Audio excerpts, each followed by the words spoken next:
Because there's so many commands and icons available in the Excel ribbon menu system, at certain times you can't find that choice or you're not quite sure which command it is you're trying to get to.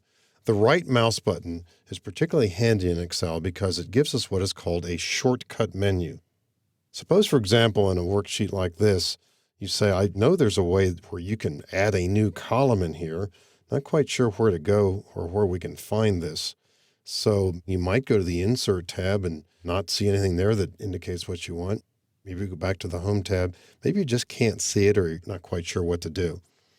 So if I want a new column here, somewhere in this vicinity, I'm not sure where it's going to go yet, I might right-click. And what do we see here?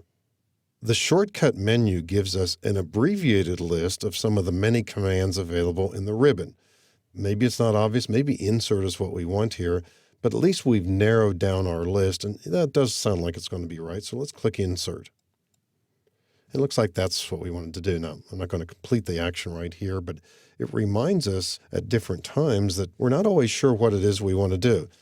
At other times, we might say, I'm working with formulas or I'm using this tab or that tab.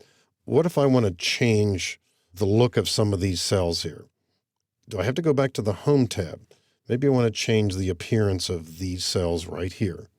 So I'll hold down the mouse button, drag across them, right-click. Not only do we see a shortcut menu, we also see, along with this, what's called the mini toolbar. And as you can see here, these are choices. They're also available on the Home tab, but we don't have to go back to the Home tab to get to them. Maybe this was a simple formatting change. We want to make the cells have a different color or change the font. So we've got quite a few possibilities here. We don't have to go back to the Home tab to get to them. The mini toolbar here will appear either below or above the ribbon, depends upon which cells have been selected. And recognize also that this is context sensitive. If on a different worksheet here, I'm going to go to the second worksheet and click on it.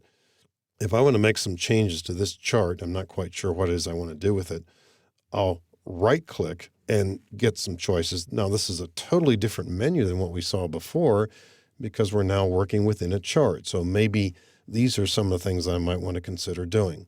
So what we're seeing here is not a complete list of all the commands available in the ribbon, but let's say a selected list of commands most likely to be used.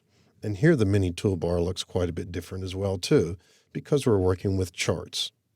And also recognize too that at any given time, if you simply right-click any button, the pop-up might help us. If we right-click, we get some other choices here. Now this relates to changing the ribbon. We don't want to do that or change the quick access toolbar. But the right mouse button always has that same basic definition. It gives us a shortcut menu. It helps us understand Excel better, and it makes us work much, much more efficiently with the software.